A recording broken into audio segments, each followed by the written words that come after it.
Have you ever had an argument and years later you've forgotten what you were arguing about, but you remember how you felt? That reveals the third layer of our interpersonal communications. Previously, we had talked about what are those three layers. The first one is verbal. It's the words we use, and the words we use specifically to send out the message that we mean to say, using your words. The second level is nonverbals.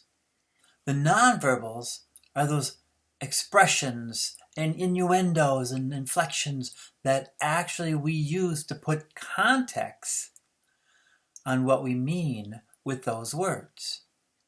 For example, we would say, "You did a great job."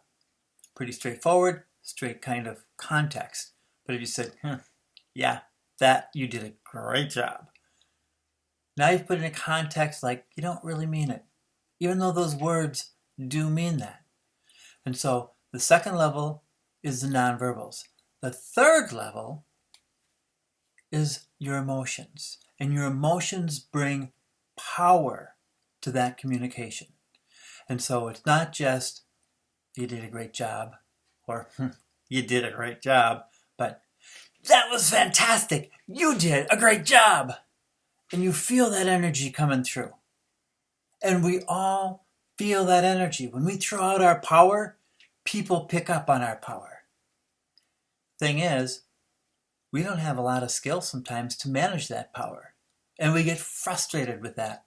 I think of what's going on, in a sense, in the world, but in Congress, where people are so angry and frustrated with each other, they don't even carry on normal conversations. They have tantrums going back and forth and say absolutely nothing because they're frustrated and they don't know how to deal with their emotions. And so they don't use words. They don't put words on their difficulties. And it goes into a context of conflict. And so being able to recognize how those emotions come across, like, oh, well, it seems like you're annoyed and you're really frustrated with what's going on. It's okay to be annoyed and frustrated. However, it's not okay to be disrespectful. It's not okay to be invalidating. Those are actions that are unacceptable. And when you say this words, I don't understand what you mean because your context and your emotions that go with that dismiss what you have just said.